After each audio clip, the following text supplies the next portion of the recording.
The day Eudora Maddox rode into Sulphur Creek Valley, the sky was the color of a bruise healing, and every single person on the main street stopped what they were doing to stare at a woman who clearly had no interest in being stared at.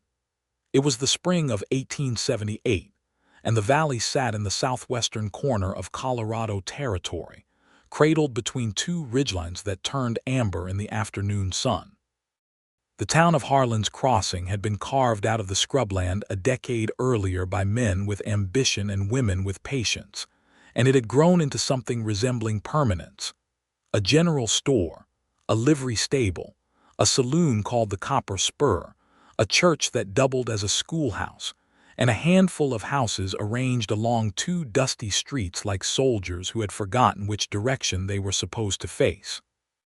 Eudora rode a buckskin mare that was road-weary but still proud, the animal's ears turning at every sound, her flanks dusty from 2 weeks of hard travel. Eudora herself was 26 years old, dark-haired, with eyes the color of creek water in deep shade, neither green nor gray but some insistent mixture of both.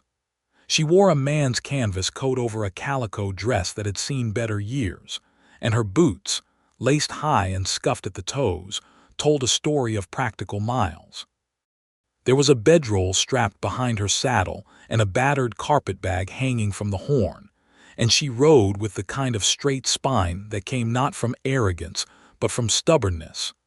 The particular brand of stubbornness that a woman develops when the world has repeatedly tried to bend her. She pulled up in front of the livery and dismounted without asking for help, which was just as well because the only person close enough to offer it was a 12-year-old boy named Percy who was too busy gaping to be useful. "Water and hay for the mare," Eudora said to the boy. "I will pay when I have work." That was how she introduced herself to Harlan's Crossing, not with her name, with an honest declaration of her situation and her intention to fix it. Percy stared at her for a moment longer than was polite, then took the mare's reins and led her toward the stable. Eudora shouldered her carpetbag and looked up and down the street with the careful, assessing gaze of someone who had learned to read a place quickly, because reading a place quickly sometimes meant the difference between finding a decent meal and walking into the wrong kind of trouble. The trouble in Harlan's Crossing, she would later understand, was of the ordinary human variety, the kind that came from hardship and pride and misunderstanding, not from any particular wickedness. But she did not know that yet. She went to the general store first, because general stores always knew everything about a town. The man behind the counter was ruddy-faced and wore spectacles that sat crooked on his nose. He introduced himself as Mr. Fenwick Oakes and seemed genuinely pleased to have a customer since the morning had been slow. "Looking for work," Eudora said, placing her hands flat on the counter. "I can cook, clean, keep accounts, and I have experience with livestock. I am not particular about the nature of the work so long as it is honest." Fenwick Oakes pulled his spectacles straighter and regarded her with an expression that was kind but cautious.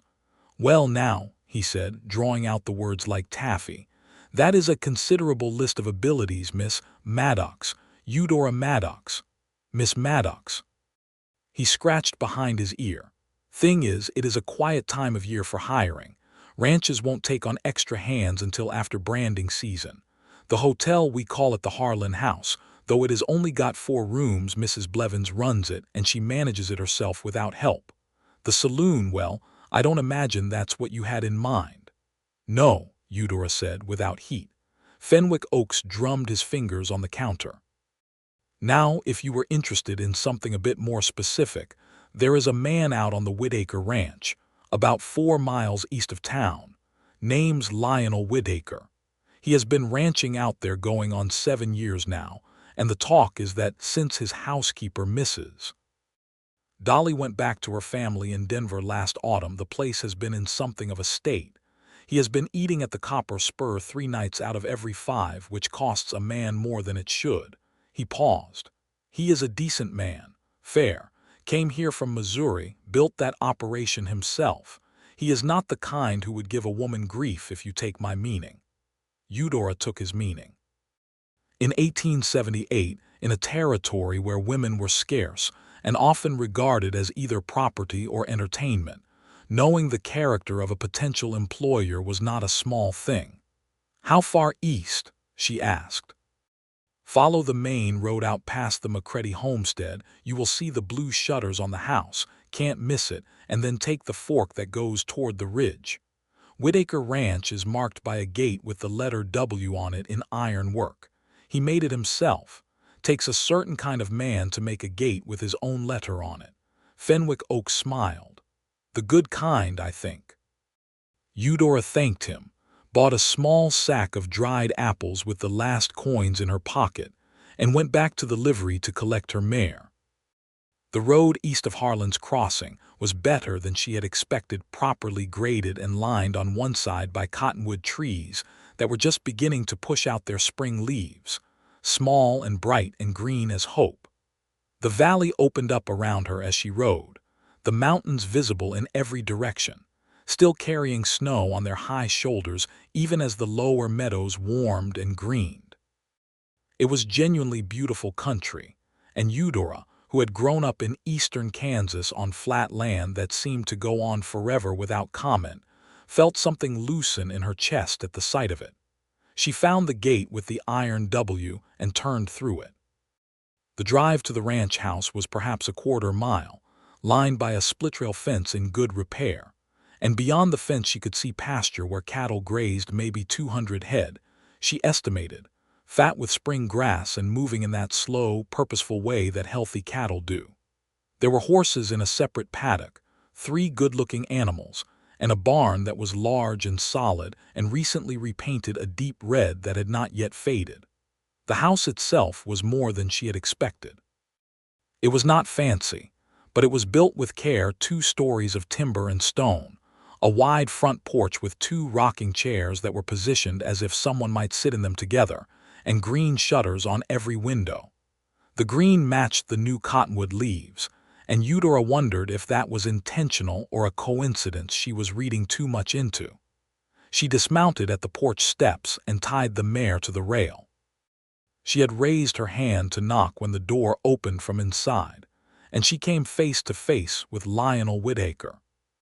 He was taller than she had pictured, which was her own fault for picturing at all, with broad shoulders that filled the doorframe and dark blonde hair that needed cutting, curling slightly at the collar of his flannel shirt. He was 31 years old, she would later learn, and had a face that was weathered in the way that outdoor work weathers a face, not roughly but deeply, the lines around his eyes coming from squinting at the horizon and from laughter in roughly equal measure. His eyes were brown, warm as wood in firelight, and when they settled on her they did so with a directness that was somehow entirely without presumption. He had been about to go out. He had his hat in his hand. They looked at each other for a moment. "Mr. Whitaker," Eudora said. "That is me," he said. "My name is Eudora Maddox. I have been told you may be in need of a housekeeper. I am looking for work and I come with references, though they are from Kansas and will take time to verify. I am a hard worker and I do not cause trouble. I will need room and board as part of my compensation until I am established in the valley." She said all of it in the same measured, clear voice she had used with Fenwick Oaks, the voice of a woman who had practiced making her case so many times that she no longer felt anything particular while making it. It was a voice that had learned to leave no room for pity, because pity was never what she was after. Lionel Whitaker looked at her for a long, quiet moment, the kind of moment that could have gone several ways. Then he said, "Come in out of the sun, Miss Maddox. I expect we should talk." She followed him into the house and saw immediately what Fenwick Oaks had meant by the place being in a state. It was not filthy. Lionel Whitaker was clearly not the kind of man who lived in squalor, but it had the particular dishevelment of a competent person trying to manage too many things at once. There were books and papers stacked on the kitchen table alongside clean dishes that had not been put away. A basket of mending sat in the corner of the sitting room with the defeated air of something that had been waiting a long time. The fireplace had been swept, but the hearth needed scrubbing. The floors were clean, but the windows were so dusty they made the afternoon light look foggy. Lionel cleared the books from 2 chairs at the kitchen table and gestured for her to sit. He put a kettle on the stove with the practiced ease of a man who had been making his own tea for some time and was not embarrassed about it. "Where are you coming from?"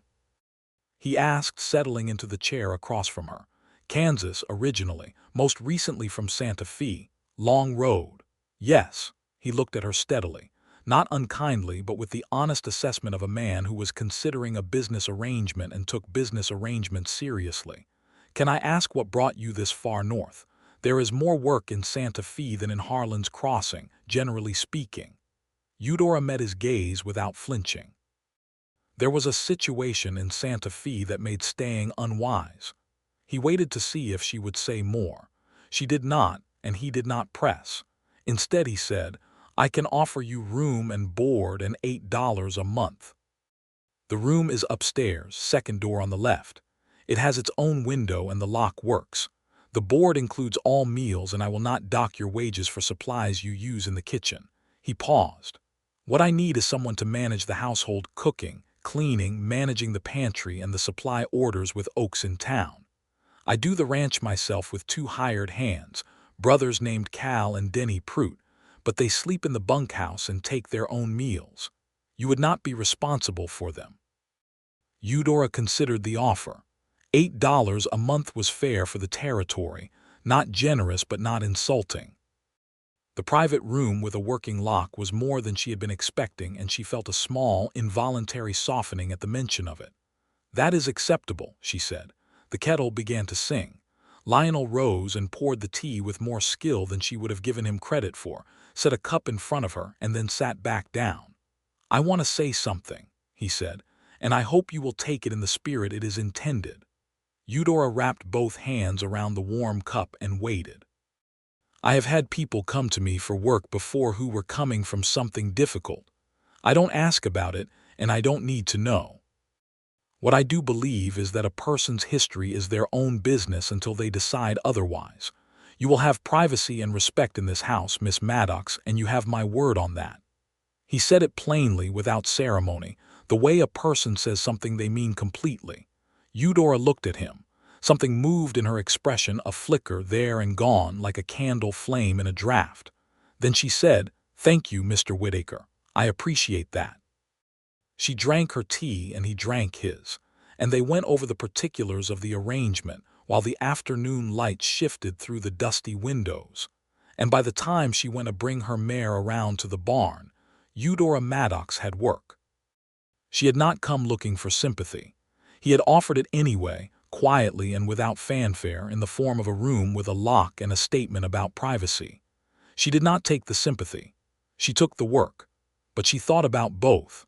The first week at the Whitaker ranch passed in the way that first weeks do, with effort and adjustment and the gradual discovery of where things were kept and how things were done. Eudora was up before sunrise every morning, a habit so deeply ingrained that it required no effort, and she had coffee made and the kitchen warm by the time Lionel came downstairs at 5:30. He was not a difficult man to cook for. He ate what was put in front of him with genuine appreciation and said so simply, not with elaborate compliments but with the honest specificity of a person who was actually tasting the food. On the third morning, when she made corn cakes with the last of the dried apples she had bought from Fenwick Oaks, he looked at the plate for a moment before he ate and said, "My mother made these." "Did she?" Eudora said from the stove. "I haven't had them since she passed. 1873. "I am sorry," Eudora said. "Thank you," he said, and ate 3 of them. She learned the rhythms of the house quickly. Lionel left for the range by 6 in the morning with Cal and Denny Prout. She had met the brothers on her second day, both of them red-haired and broad-faced and deeply shy around women, each one touching the brim of his hat no fewer than 4 times in the course of a 2-minute introduction. Lionel came in for the midday meal if he was working close to the house, and always came home for supper at 6:30, which she appreciated for its consistency. He was clean about himself, kept his work clothes separate from his other clothes, and never left a mess in a room that she had already cleaned without apologizing for it. She also learned that he read constantly.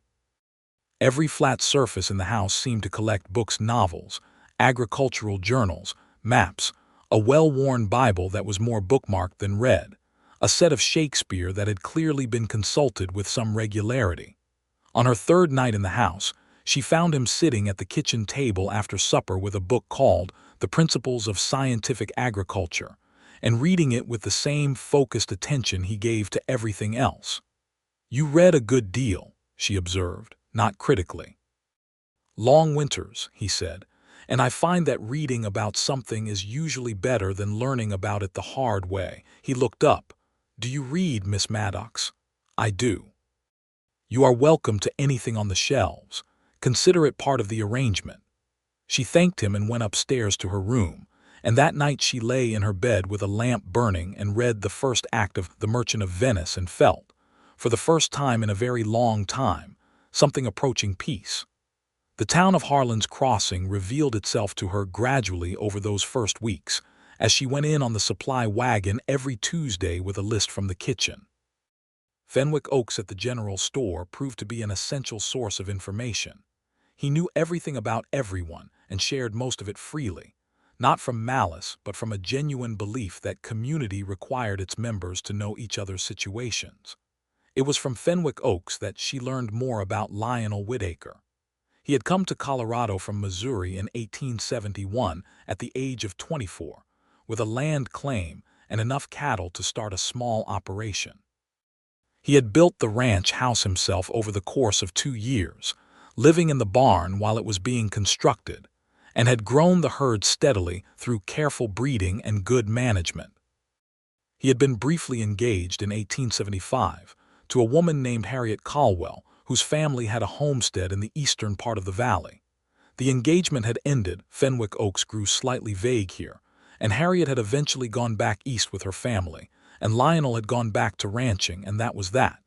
"He is a steady man," Fenwick Oaks told Eudora one Tuesday in late April, wrapping her flour in brown paper with the efficiency of long practice. "Not flashy. Not the kind who makes a big show. But that valley has never produced a more reliable man, I don't think." When the Prout boys' father died 2 winters back, Lionel kept them on through the whole lean season out of his own pocket. Didn't make a word of it. Eudora received this information quietly, filed it away, and said nothing. She was, by her own design, a private person.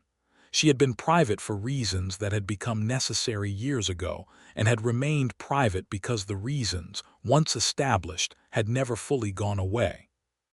In Santa Fe, there had been a man, her employer's brother, well-dressed and persistent, and used to getting what he wanted, who had made her position untenable in a way she had been unable to address without consequences that would fall entirely on her and none on him. She had left Santa Fe before the situation became worse, which was the right decision, and she did not regret it, but the leaving had cost her savings and her previous reference, and had left her with a tiredness she carried in her chest like a stone. She did not tell Lionel Whitaker any of this. She had no reason to, and she had long since stopped expecting that telling someone her difficulties would result in anything useful. People were sympathetic, generally, and sympathy was warm and brief, and ultimately changed nothing. She had learned to prefer competence to sympathy, to take the useful thing and leave the kind feeling for people who needed it more than she did. But in the 4th week of May, something happened that moved her in spite of herself.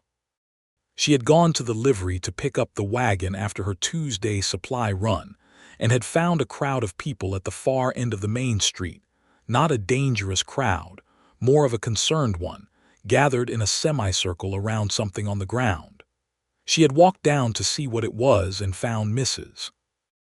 Adeline Pierce, who was 63 years old and ran the church choir and had more opinions per square inch than anyone Eudora had ever met, sitting on the ground in the middle of the street with a twisted ankle and her dignity in serious disarray, while the people around her expressed concern without anyone actually doing very much. Eudora pushed through the circle, knelt down, assessed the ankle swollen but not broken, and helped Mrs. Pierce to her feet in one smooth motion.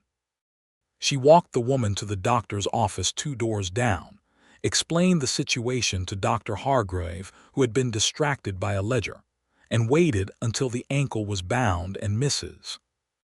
Pierce was settled with a cup of water and a cushion under her foot before leaving. She had said nothing during any of this except what was medically necessary. As she was walking back to the livery, she heard someone say her name and turned to find Lionel Whitaker, who had apparently ridden into town that morning on his own business and had witnessed the entire thing from the other side of the street. "That was well done," he said. He was on foot, hat in his hand again. She had noticed he had a habit of taking his hat off when he was being sincere about something. Most people were just standing there. "People often do," Eudora said. He fell into step beside her toward the livery. "Mrs. Pierce is not always the easiest person to help," he observed. "She has a tendency to argue with the assistance being offered." "She tried to tell me her ankle was perfectly fine," Eudora confirmed. Lionel laughed. It was a real laugh, sudden and warm and completely unguarded, and it caught Eudora by surprise in a way she would have been embarrassed to admit. She had not heard him laugh like that before, genuinely, without any self-consciousness, and it transformed his face in a way that she felt in a place she had been keeping carefully closed. She looked away. "I need to get the wagon loaded," she said. "Of course," he said. "I will be in town another hour or so. I will ride back with you if that is all right." "That is fine," she said. They rode back to the ranch together in the late afternoon with the wagon full of supplies and the mountains turning pink in the west, and they talked, not about anything of consequence, but easily, with the comfortable rhythm of two people who had already learned each other's silences. Lionel told her about a problem he was having with a section of fence on the north pasture, and asked her opinion on whether the cottonwood posts were worth replacing, or whether it was a deeper issue with the ground settling. She had more knowledge of practical ranching than he expected. Her father had run a small cattle operation in Kansas until she was 14, and she gave him an honest assessment that he received with the same straightforward attention he gave to everything else. By the time they reached the gate with the iron W, the pink light had deepened to gold, and the cattle were moving toward the water troughs in their slow evening procession, and Eudora Maddox felt something she had not felt in a long time. She felt that she was somewhere she might stay. She pushed the feeling down firmly and went to put up the wagon. June came to the valley in a long, golden exhale, and with it came the kind of busy season that left everyone on the ranch too tired for anything but work and sleep. Branding time arrived, and Cal and Denny Prout rode out every morning at 4, and Lionel went with them most days, and the ranch smelled of wood smoke and cattle and the good honest smell of a hard working place. Eudora kept the house and the kitchen and the supply orders, and she was good at all of it. Not in a showy way, but in the way of someone who had always understood that doing things well was its own reward, independent of whether anyone was watching. She put up preserves from the wild berries that grew along the creek. She mended the curtains in the sitting room. She reorganized the kitchen shelves so that things were logical and easy to find. And she sat at the kitchen table one evening and went through the supply accounts with the thoroughness of someone who had kept books before, and identified 3 places where they had been overpaying, and one where Fenwick Oaks had accidentally undercharged them for the previous 3 months. She left a note with her findings on the kitchen table for Lionel to review. The next morning he read it at breakfast and looked up at her with an expression she could not entirely read.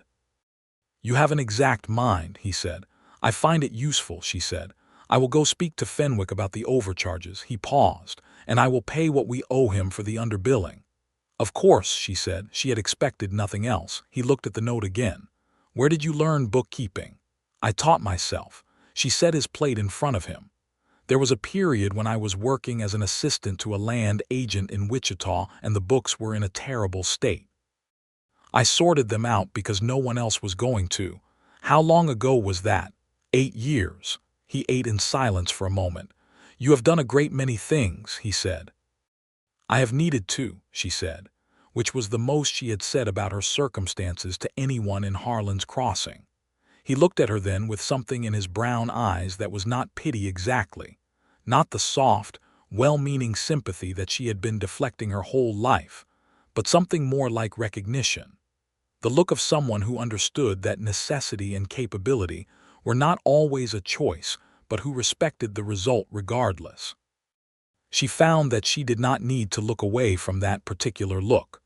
On a Saturday evening in the middle of June, the town held its summer social in the yard beside the church. Eudora had heard about it from Mrs. Adeline Pierce, whose ankle had healed and who had developed a somewhat proprietary attitude toward Eudora as a result of the incident in the street, stopping in once a week at the ranch on her way to or from town to deliver opinions on various subjects. Mrs. Pierce had been particularly firm about the social. "Everyone comes," she told Eudora. "It is the one occasion in this valley where people from all the outlying ranches come together and behave in a civilized manner. There is fiddle music and dancing, and the ladies bring food. I am bringing my apple cake, and I expect it to be appreciated." She fixed Eudora with a look that suggested Eudora herself was obligated to attend. Eudora mentioned it to Lionel in a neutral tone as information rather than request. "I usually go," he said. "You should come if you like. It is a good evening generally." "I have nothing particularly suitable to wear," she said, which was true. Her calico dress had been washed and mended and was clean, but it was a work dress. She had one other dress, a dark blue wool that was too heavy for June. Lionel was quiet for a moment. "There is a woman in town, Mrs. Delacroix, who does fine sewing. I could advance you against next month's wages if you wanted to visit her." "That is not necessary," Eudora said. "It was an offer, not a suggestion," he said carefully. She thought about it. "I appreciate the offer," she said finally, "but I will manage with what I have." She went to the social in the calico dress, which she had pressed carefully and which looked, in the warm lantern light of the churchyard, better than it had any right to. She had put her dark hair up with the tortoiseshell combs that had belonged to her mother, the one piece of vanity she had kept through all the years of practical living, and the effect was one of a woman who was making the most of what she had without making a fuss about it. The churchyard was strung with lanterns, and full of people. She was beginning to recognize the Prout brothers standing together near the food table, looking as though they had been scrubbed against their will. Dr. Hargrave talking to a man who turned out to be the mayor, a compact and energetic person named Rufus Teal. Mrs. Pierce in the center of a group of women, holding court with the authority of someone who had been doing it for 50 years. There were cowboys from 3 or 4 other ranches, sun-darkened and dressed in their best, standing at the edges of things with the particular mixture of comfort and awkwardness that cowboys have at social occasions. Lionel appeared at her side about 15 minutes after they arrived, having made his way around the yard speaking to people with the ease of a man who was genuinely liked and knew it without making much of it. "You should come and meet the Brennan family," he said. "They have the homestead 2 miles north of mine, Patrick Brennan and his wife Clara. You will like Clara, I think. She is from Ohio originally, and she reads even more than I do, which is saying something." He was right. Clara Brennan was 32 and red-haired, and had an opinion about every novel Eudora mentioned, and gave each opinion with great enthusiasm and no particular concern about whether you agreed. Within 20 minutes she and Eudora were standing apart from everyone else deep in a discussion of whether the novels of Charles Dickens were genuine art or largely sentimental, a discussion that was still unresolved when the fiddle player struck up a reel, and people began moving to the cleared space in the middle of the yard. Eudora watched the dancing. She had not danced in years. The last time had been a church social in Wichita that felt as though it belonged to another person's life entirely. "Do you dance?" Lionel said from beside her. "I know how," she said, which was not an answer. "That is more than I can honestly claim," he said. "I know approximately how, which is a different thing." She looked at him. One dance would not be a catastrophe, he said, in a tone of such careful casualness that she could see the effort behind it. Eudora Maddox had spent a considerable amount of the previous 2 months building walls, not because she was afraid of Lionel Whitaker, but because she was afraid of herself, afraid of the warmth she felt when he laughed, the way his careful respect undid her more thoroughly than any amount of charming would have. She had told herself it was foolish, that she was an employee and he was her employer, and that she was not a woman who mistook kindness for something more, that she had no interest in complicating the first stable situation she had found in years. She had told herself all of this very firmly on several occasions. "All right," she said. They danced a reel, which was chaotic and physical, and nothing like the careful, formal thing she had feared. There was no opportunity in a reel to be self-conscious, only to try to keep up with the figures and not knock into your neighbors. Lionel was not as bad a dancer as he had suggested, which was either modesty or the kind of self-deprecation that was designed to lower expectations. When they came out the other side of the reel breathless and laughing, she realized she was holding his hand and that she had no interest whatsoever in letting go. She let go anyway, because she had not survived this long by ignoring the things she knew were true. But the laughter stayed on her face for a long time afterward, and Clara Brennan noticed it and smiled into her apple cake, with the knowing satisfaction of a woman who had been watching two people fail to look at each other all evening. The summer deepened, and with it deepened everything else. The thing about proximity Eudora had always understood theoretically was that it was honest. There was no performing for someone you saw at breakfast and supper every day, no maintaining a false impression over the course of weeks and months. What you saw was what the person was. And what she saw, day after day, was a man who was exactly what he appeared to be: steady, thoughtful, kind, without sentimentality, working hard at something he cared about and doing it with a quiet integrity that she found almost physically painful to be around, because it made the walls she was maintaining feel increasingly unnecessary, and she resented that. There were evenings when the day's work was done, and the heat had lifted, and the air smelled of sage and summer grass, when they sat on the porch together, her in one rocking chair and him in the other, the positions that had seemed like a statement when she had first seen them, and talked. Really talked, in the way that she had not talked to anyone in a very long time. About books, about the valley, about the practical problems of the ranch. About history. Lionel had a deep interest in the history of the West, not the romantic version but the real one, the complicated one, and he spoke about it with an honesty that she respected. One evening in late July, during a conversation that had wandered from rainfall patterns to cattle breeding to the Homestead Act, he said something that stopped her. "I have been thinking about the Ute people," he said. "The way the territory has gone, the treaties, the way they are being pushed further and further back." He was looking out at the darkening valley. "This is their land originally. I think about that sometimes, riding the range, that my prosperity is built on something that was taken." Eudora looked at him. In 1878, the displacement of native peoples from their lands was a fact of territorial life that most settlers preferred not to examine. "Do many people here think about that?" she asked. "Not enough," he said honestly. The Ute people had established ways of living in this valley for generations before any of us arrived. And now there are removal orders being discussed in the territorial legislature, and most of the ranchers here are in favor because it means more land available. He paused. "I am not in favor. I have said so, and it has not made me especially popular in certain quarters." "No," she said. "I imagine it hasn't." He looked at her. "What do you think?" "I think that the history of this country is full of people taking things from others and then building philosophies to explain why it was right," she said. "I think that prosperity built on injustice is a debt that does not go away simply because the creditors have been moved somewhere they cannot collect it." She paused. "I think you are right, and I think it takes something to say so." He looked at her for a long moment in the gathering dark. "You say what you think," he said. When I trust the person I am saying it to, she said. Something shifted between them in that moment, quiet as a door opening, and they both felt it, and neither of them moved. Eudora, he said, her name just that in his voice, with a quality in it that she had been hearing in her head for weeks and had been telling herself she was imagining. Do not, she said softly, not harshly but with certainty. He was quiet for a moment. All right, he said. He did not press it. He was not the kind of man who pressed. She appreciated it.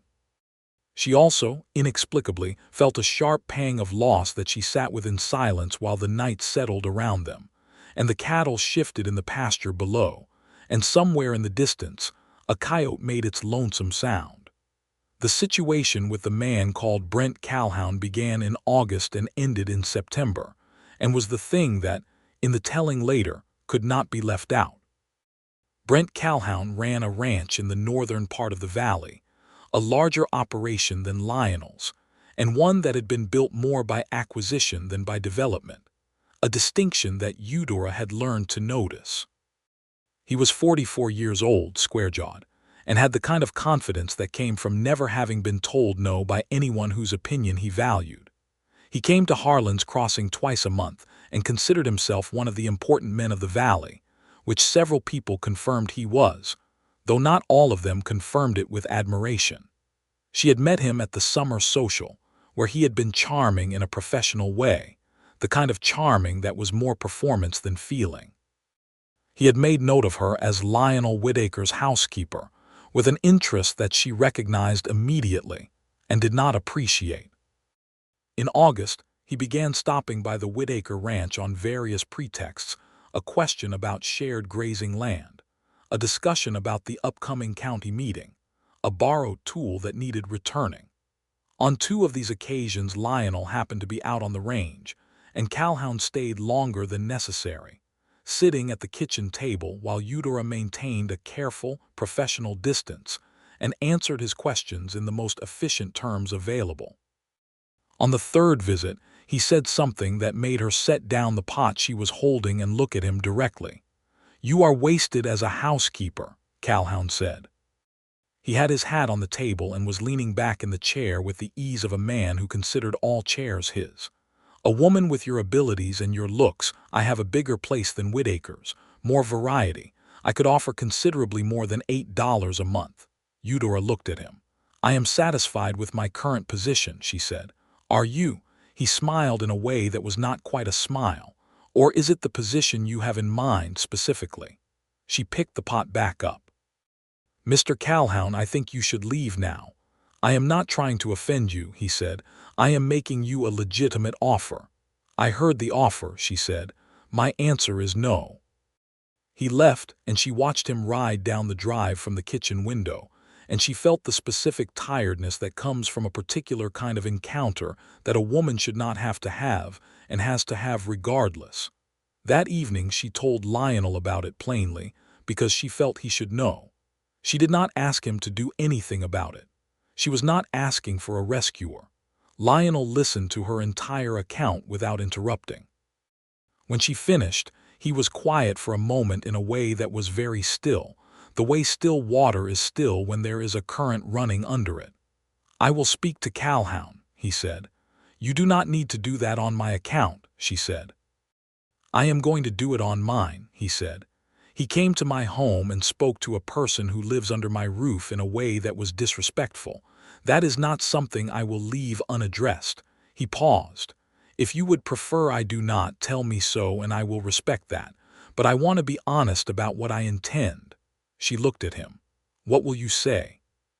"I will say that his interest in you, whatever form it takes, is unwelcome on my property, and that if he has anything to discuss with me he can do it on his own time when you are not present." He met her gaze steadily. "I will not make a threat or a scene. I will simply be clear." "All right," she said. He went to Calhoun's ranch 2 days later, on a Tuesday morning. She did not ask what was said, and he did not volunteer the details, but he came back with the satisfied quiet of a man who had said what he meant to say and had been understood. Calhoun did not return to the Whitaker ranch after that. And when Eudora saw him in town the following Tuesday, He looked at her with the carefully bland expression of a man who had been politely but decisively put in his place, and had accepted it, if not graciously. She did not tell Lionel how much it had meant to her, not because she was ungrateful, but because putting it into words felt larger than the moment allowed. But she thought about it in the evenings on the porch, in the spaces between words. He had not offered sympathy. He had offered respect. She was, against every carefully constructed intention, falling in love with him. She knew it with the same clarity with which she knew the accounts, the way the fence posts in the north pasture were settling, the way the second stair from the top creaked. It was a fact, and she had always been a person who dealt with facts. She spent 2 weeks with it, turning it over, examining it from every angle, looking for the flaws in it, the places where she was deceiving herself. She had been deceived before by her own hope, by people who were not what they seemed. She examined Lionel Whitaker for signs of the thing beneath the surface that would make this a story she had told herself before. She found none, not because she was not looking, but because there were none to find. He was exactly what he appeared to be. He had always been exactly what he appeared to be. She was 30 years old in the autumn and not afraid of much anymore, except for the things that could take everything from you in a single moment. But she was beginning to understand that the thing she was afraid of was also the thing she was trying to protect, and that protection was beginning to feel more like isolation than like wisdom. In September, Clara Brennan came to visit for an afternoon while Patrick was in town for a meeting about water rights, and she and Eudora sat at the kitchen table with coffee, and the kind of conversation that women have when they trust each other and have enough time, and no one else is listening. "You are very careful," Clara said at one point. Not critically, just observationally, in the way Clara said most things. "I have had reasons to be," Eudora said. "I know," Clara said. "But I have been watching you for 3 months now, and I think you are also possibly being a little bit of a coward." Eudora looked at her. "Which is entirely your right," Clara said serenely, refilling her own coffee. "I am simply offering an observation as a friend, since you seem like the kind of person who prefers honest observations to polite ones." "I do," Eudora said after a moment. "He watches you when you are not looking at him," Clara said. "And you watch him when he is not looking at you. This is not the behavior of two people who are merely an employer and an employee. This is the behavior of two people who are afraid of something." Eudora was quiet for a long moment. Outside the kitchen window, the September sky was a deep, clear blue, and the cottonwoods along the drive were beginning to turn at the tips, just the first gold edges of autumn showing. "I have had the experience," Eudora said carefully, "of trusting people in positions of authority over me and finding that the trust was not as safe as I believed it to be." Clara nodded and did not rush her. "And I have had the experience," Eudora continued, "of believing I understood a person and being wrong. And the consequences of being wrong were considerable." She turned her coffee cup in her hands. "I do not have a great deal of margin for being wrong again." "No," Clara said. "But I think you also know that Lionel Whitaker is not those people." "I know it," Eudora said. "That is the difficulty." Clara laughed, not unkindly. "Eudora Maddox, you are the most competent woman I have ever met, and you are making this very complicated." "I am aware," Eudora said, and almost smiled.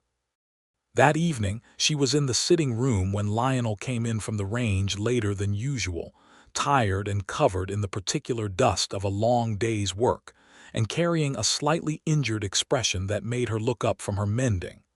"What happened?" she said. "Nothing dramatic," he said, dropping into the armchair across from her. "Just a day that went longer than expected, and a section of fence that I have now fixed 3 times and which I am beginning to take personally." She set down her mending. "The north pasture fence, the same. The post I told you about in June," she said. "The ground there has a moisture problem. The posts will keep heaving until you address the drainage." He looked at her. "You told me that in June," he said. "I did. I thought I had addressed it." "You addressed the post, not the drainage." He was quiet for a moment. Then he said, "I would ask how you know so much about drainage and post setting and all the rest, but I have stopped being surprised by the things you know. My father was a practical man, she said. He believed in knowing how things worked. He sounds like someone I would have liked. He died when I was 17, she said, but yes, I think you would have. He looked at her with that expression that was not pity and not sympathy, but that deep, quiet recognition. I am sorry, he said. It was a long time ago, she said. She picked up her mending again, then put it down. She had been telling herself she was going to do this, and the moment apparently had arrived, whether she had planned for it or not. Lionel, she said. He had been about to reach for the book on the side table. He stilled. I want to tell you something, she said. About why I left Santa Fe. He settled back in the chair. He did not say anything. He simply gave her his complete attention. She told him. Not everything.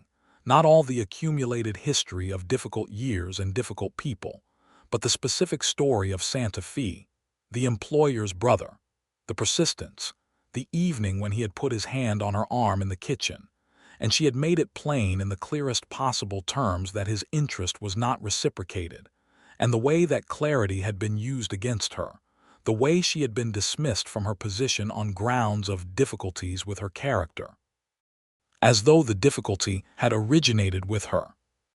The way she had packed her carpetbag and left at dawn because staying would have meant enduring something she was not willing to endure. She told it flatly, without embellishment, the way she had learned to tell hard things, looking at the mending in her hands. When she finished, the room was very quiet. Eudora, Lionel said. She looked up. What that man did was wrong, he said. What happened to you was wrong, and I think you have been carrying it alone for a long time. I am good at carrying things, she said. I know, he said. I have noticed. He was leaning forward now, his forearms on his knees, his brown eyes direct and clear and very serious. I want to say something, and I want you to hear it for exactly what it is. She waited. I have been in love with you since approximately the 5th morning you were in this house, he said. When you made the corn cakes. I have said nothing because I did not want to be a man who used his position to press an advantage, and because I thought you needed time and I was willing to give you whatever time you needed. He paused. But I want you to know. Because I think you have a right to know what is true, and because I think you are a woman who would rather have the true thing even when it is complicated. She looked at him for a long moment.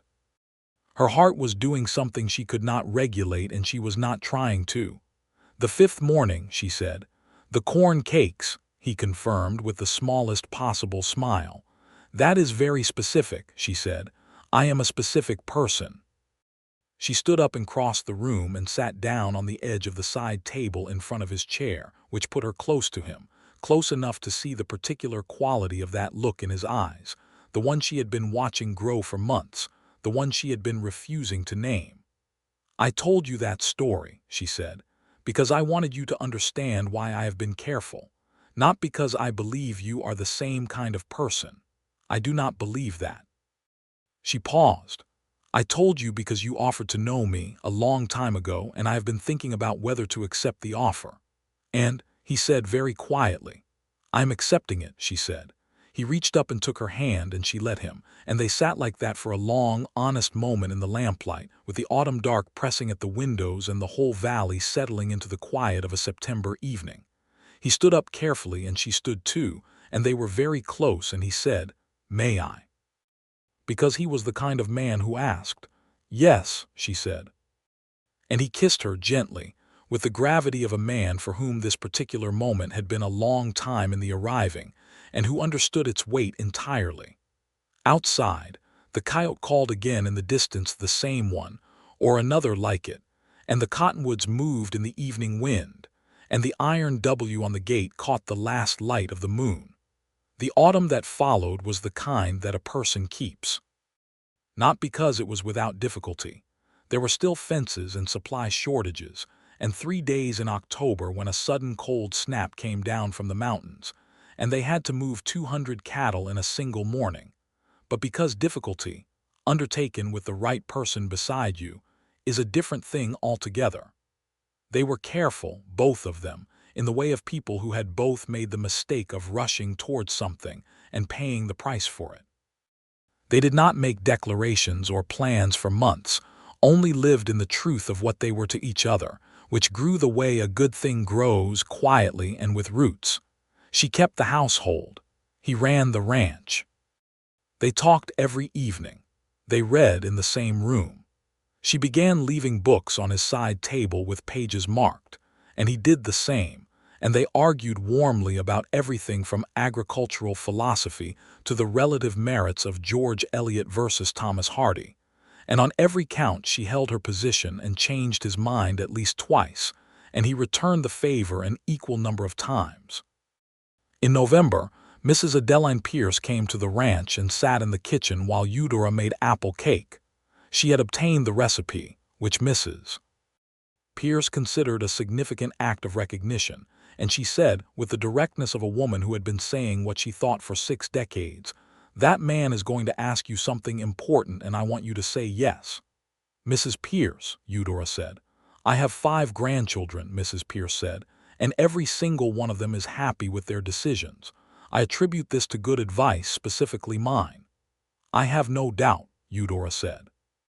"Say yes," Mrs. Pierce repeated, and ate a piece of apple cake with enormous satisfaction. It was December, 2 weeks before Christmas, when Lionel asked her. They were on the porch, which was cold, and they had blankets, a habit they had refused to surrender to the season, with the mountains white against a sky that was the sharp, pure blue of winter and the valley silent under its first real snow. He said, "I want to marry you, Eudora." Not a question exactly. Not entirely a statement either. Something in between an offering held out with both hands for her to take or leave. She had known it was coming. She had known it for 2 months. She had had the conversation with herself, all the conversations, turned the decision over until there was nothing left to examine. "I know," she said. "Is that an answer?" he asked. "It is a beginning," she said. She turned to look at him in the winter light, and what she felt in that moment was not the anxious, fragile thing she had felt before when she had tried to trust someone. It was solid, warm and solid as the house behind them, the house he had built himself with 2 years of work while he slept in the barn. "Yes," she said. "Yes, I will marry you." He reached over and took her hand under the blanket and squeezed it, and she felt the warmth of him through her glove, and she thought, "This is the thing I have been carrying toward without knowing. This is the direction all of it was pointing." "One thing," she said. "Anything," he said. "I am not changing my arrangement with the household accounts," she said. "I have those in good order and I intend to keep them that way." He laughed, and it was the real laugh, the one that had undone her the first time she heard it, warm and sudden and completely unguarded. "Eudora Maddox," he said, "I would not dream of it." They were married in March of 1879 in the church that doubled as a schoolhouse in Harlan's Crossing, on a day when the snow was still on the mountain peaks, but the valley floor was beginning to green. Fenwick Oak stood up for Lionel, and Clara Brennan stood up for Eudora, and Mrs. Adeline Pierce sat in the front pew with the expression of a woman who had known this was going to happen and considered it a personal achievement. The Reverend Mr. Haas, a lean and earnest man who had come to Harlan's Crossing from Pennsylvania and never entirely gotten over how big the sky was, conducted the ceremony with genuine feeling. He was a good man, and he read the words as though they meant something, because he believed they did. Eudora wore Clara Brennan's wedding dress, taken in at the waist and let out at the shoulders, in a pale blue that Clara said brought out the creekwater color of her eyes. She carried a small bunch of dried wildflowers.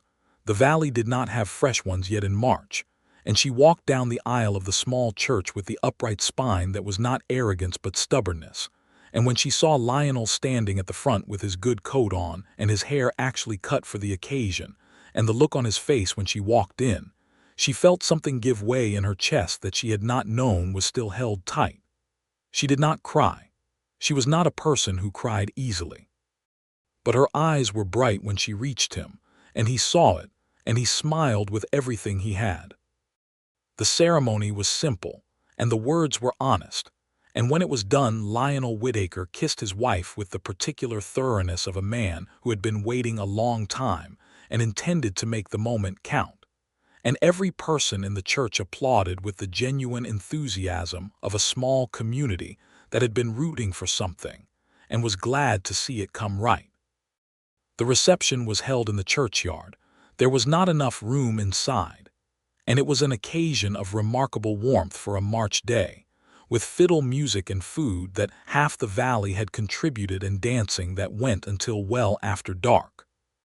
Eudora Maddox, Eudora Whitaker now, though she kept both names in her own mind and used both depending on the context, because a name you have carried through hard years is not so easily set aside, danced every dance with her husband, including 2 reels that confirmed he was a considerably better dancer than he had initially represented, which she told him. "I have been practicing," he said, entirely unapologetic. "Practicing," she said. "In the barn, I assume." "Cal and Denny were very patient about it," he said. She looked at him, and then she laughed a real laugh, her own real laugh, which she had heard so little of in recent years that it felt like something recovered. The spring that followed their wedding was a busy one, as springs on the ranch always were. There were new calves and fence repairs, and the planting of a kitchen garden that Eudora had been planning in her head all winter, a proper one with rows of vegetables and herbs, and a border of sunflowers because she had always wanted sunflowers, and this was, for the first time in a long time, her land to plant as she chose.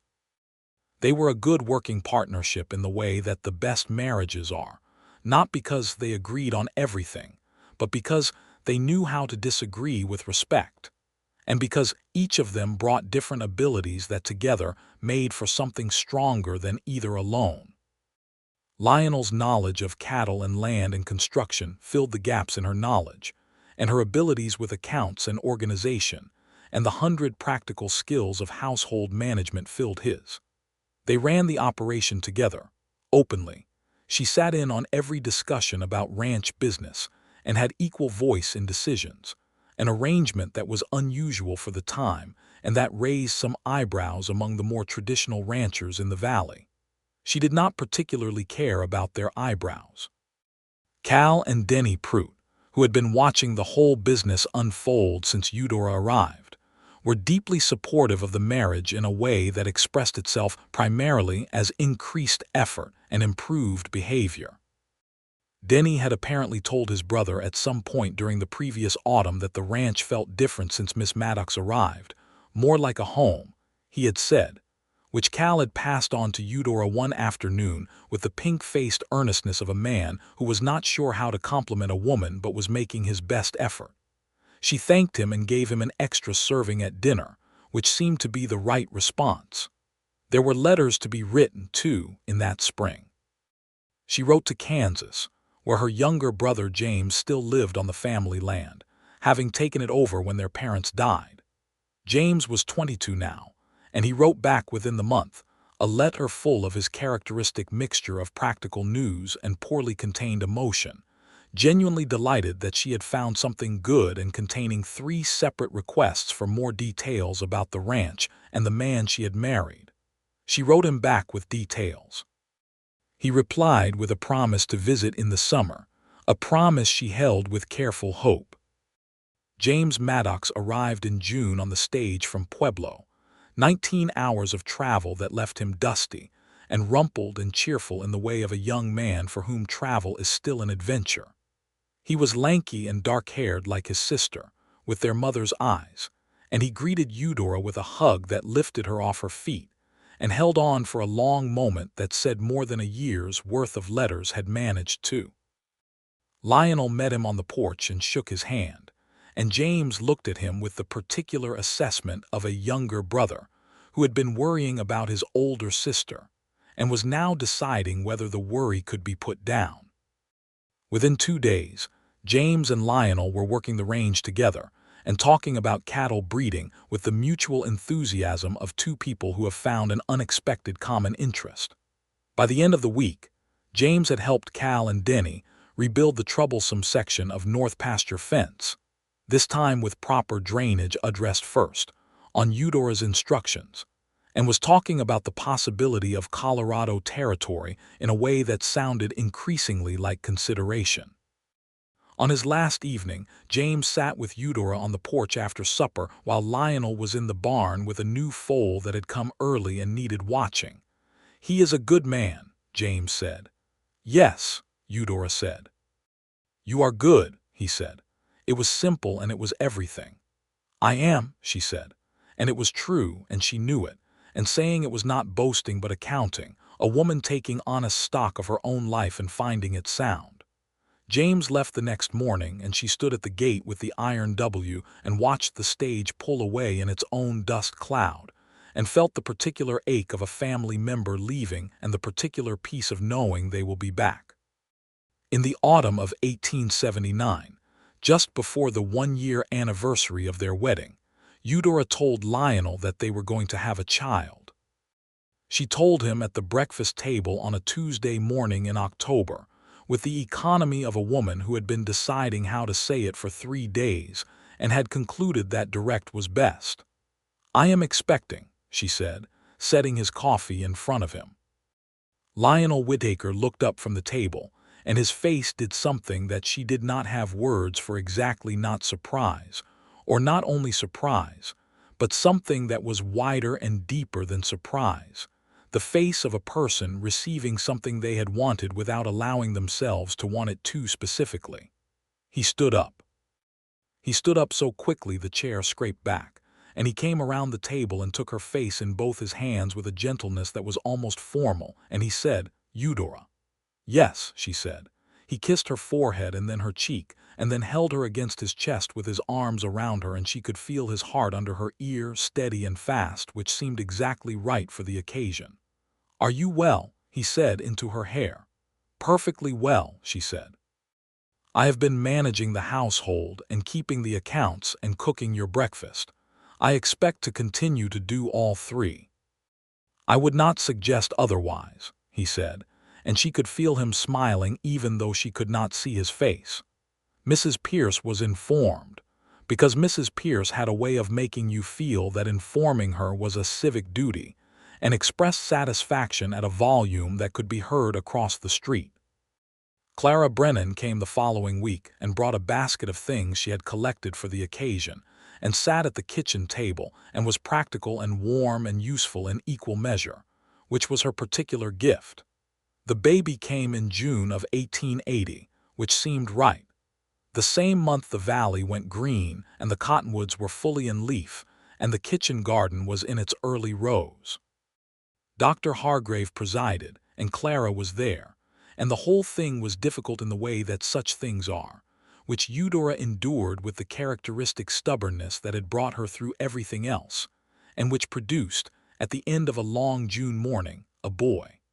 A healthy, loud, dark-haired boy who announced himself to the Valley of Harlan's crossing with tremendous force of will.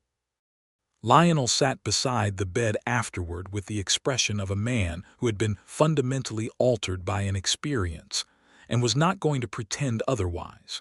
He held the boy with the careful, awed solemnity of a new father, as though he were holding something that might dissolve if he held it wrong. "He needs a name," Eudora said. She was tired but clear the way she was always clear. "I have been thinking about Thomas," Lionel said, "after your father." She was quiet for a moment. She had told him her father's name once in passing in a conversation about the early days on the Kansas land. She had not thought he had particularly noted it. "You remembered that," she said. "I remember everything you tell me," he said simply, still looking at the boy. Thomas Arthur Whitaker was the name. They settled on Thomas for her father and Arthur for his. Two men who had never met, and who had both made something worth building on. Thomas was a child of tremendous determination from the very beginning, a Maddox trait, Lionel said fondly.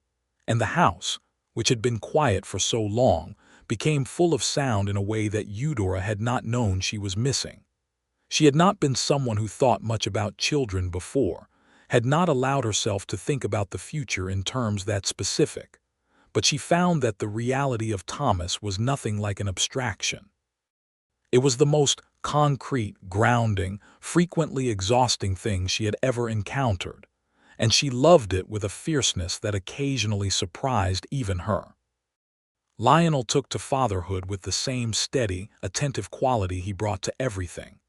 He was up at night when the baby was difficult, held Thomas through the long evenings, talked to him with a seriousness that Clara Brennan said would produce either a very intelligent child or a very confused one. Eudora thought it would produce both.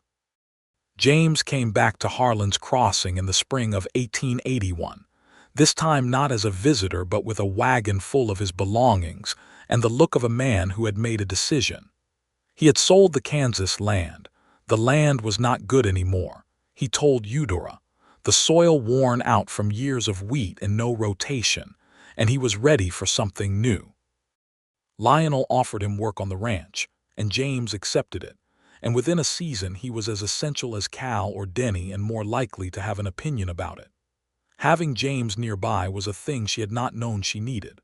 Family, the kind that had known you your whole life, who held your history not as a burden but as a context. It was different from the family you made, and both kinds were necessary, and having them in the same place was a fullness she had not quite expected. The valley itself changed in those years, as all things do.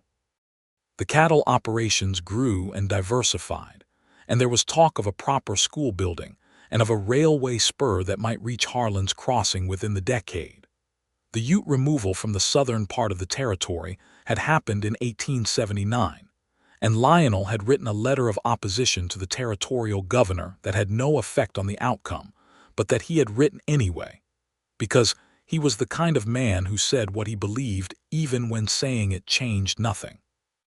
Eudora had read the letter before he sent it and added 2 paragraphs to the argument that made it sharper, and he had sent them as his own words. Harlan's Crossing grew. New families arrived, a German blacksmith and his wife who made extraordinary pastry, a family from Tennessee with 6 children and a lot of noise, a young woman from Ohio who opened a millinery shop, and who became, in time, one of Eudora's regular correspondents on the subject of books. The town got a proper schoolhouse by 1882, and a town council, and eventually a telegraph line.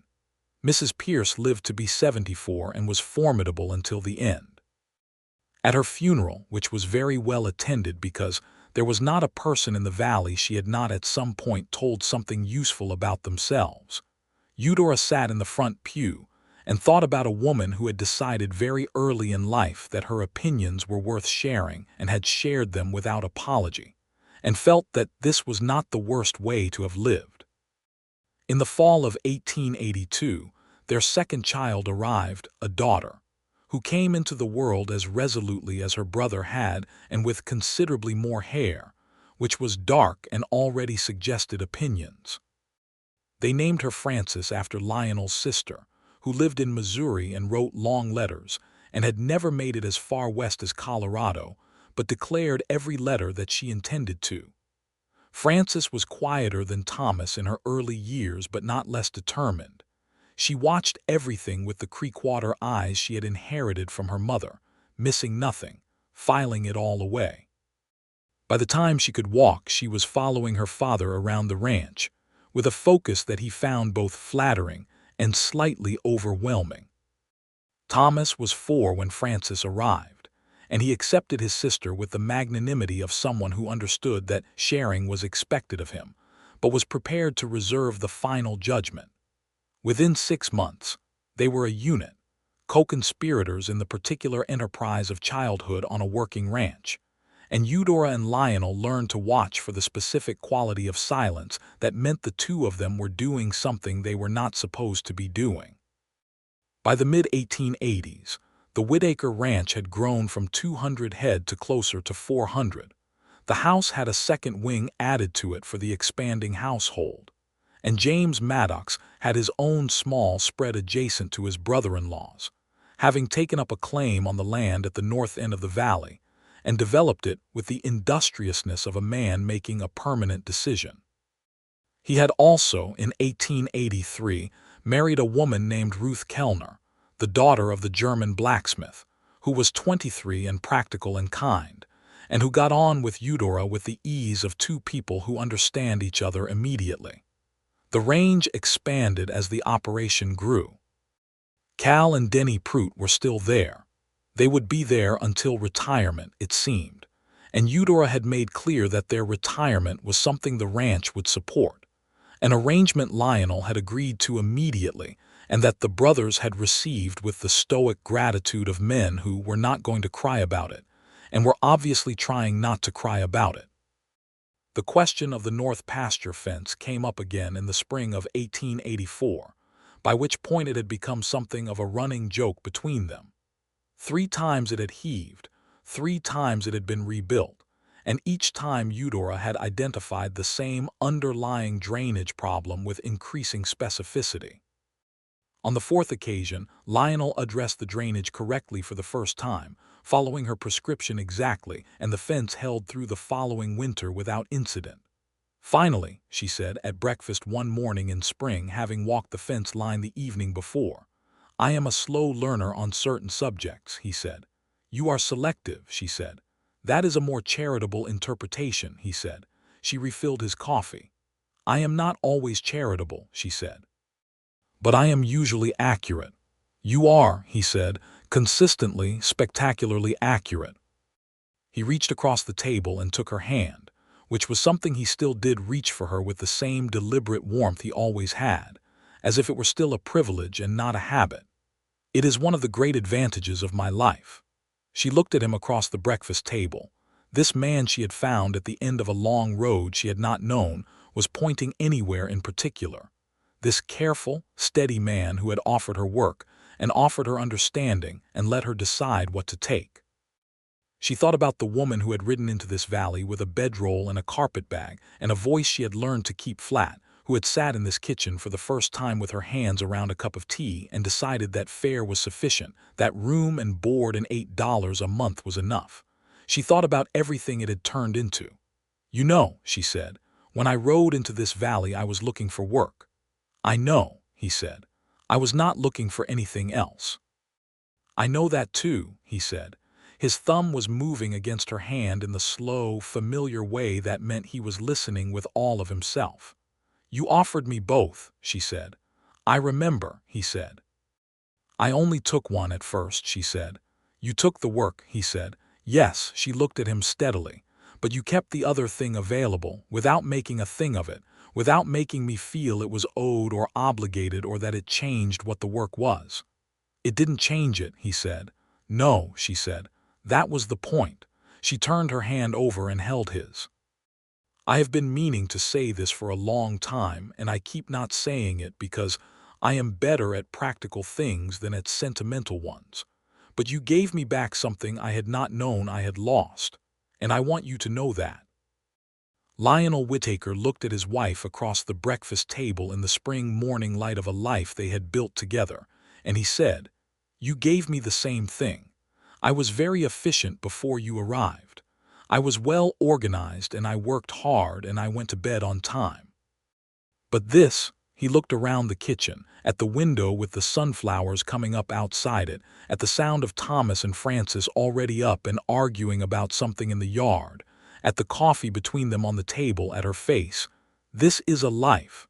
This is what I was ranching for without knowing it." She squeezed his hand. Outside, Thomas's voice went up in volume and Frances said something with the authority of a 4-year-old who knows she is right. And Lionel and Eudora both looked at the window and then at each other, and the look they exchanged was the most complete thing, full of amusement and love and the deep, earned comfort of two people who know each other all the way through. "Thomas," Lionel called toward the window. "He started it," Thomas called back, instantly. "I did not," Frances said, equally instantly from closer by. "Come in for breakfast," Eudora said, in the voice that was not loud but which Thomas and Frances had both learned very early to take seriously. There was a brief silence, then the sound of small boots on the porch steps, and then both children came through the door, Thomas first, dark-haired and 7 years old and already wearing the focused expression of someone who intended to spend the day doing several things that would require explaining later, and Frances behind him, 4 years old and entirely dignified, smoothing her dress with the deliberate composure of someone who did not consider the previous argument worth acknowledging. Eudora set plates in front of both of them. Lionel poured the coffee and sat back down, and the kitchen filled with the sounds of a morning in progress, forks on plates and children's voices, and the stove working steadily, and the cottonwoods outside the window moving in the spring wind that came down off the mountains, clean and cold and smelling of everything good. In the years that came after, the valley continued to grow, and the ranch grew with it. The railway spur arrived in 1887, which changed the cattle business entirely. Animals could be shipped directly from Harlan's Crossing to Denver and beyond, which improved prices and reduced the necessity of long drives that wore down both the cattle and the men. Lionel expanded into horse breeding, working with the 3 horses in the original paddock that she had noted on her first day, improving the line methodically over the course of years, until the Whitaker horses had a reputation in the territory that brought buyers from as far as New Mexico. She continued to manage the accounts, the household accounts, and, increasingly, the ranch accounts, with the thoroughness that had identified the billing discrepancies in that first summer. They brought on a second hired man in 1886, a quiet young Mexican man named Alejandro Reyes, who had come north from Santa Fe looking for work, and who Eudora hired partly because he was clearly competent and partly because she had a particular understanding of what it meant to arrive somewhere new without a history that anyone could quickly verify. Alejandro turned out to be one of the best horsemen any of them had ever seen, and within 2 years he was running the horse breeding operation under Lionel's direction, and the horses continued to improve. Thomas grew into a boy of considerable energy and considerable intelligence, both of which he deployed in slightly different directions than his parents might have chosen, and which produced an ongoing education for all parties. By the time he was 10, he could ride as well as any man on the ranch, and by 12 he was doing the work of one, not because he was expected to, but because he could not be kept off the range if there was something happening on it. He had his mother's directness and his father's patience, in roughly equal and useful measure. Frances, quieter and more observant, developed early and maintained a particular love of books that her parents recognized and encouraged. By the time she was 8, she had read most of what was on the shelves in the sitting room, and Eudora wrote to Clara Brennan's contact at a bookshop in Denver, and established a regular order of new titles that arrived on the stage every other month.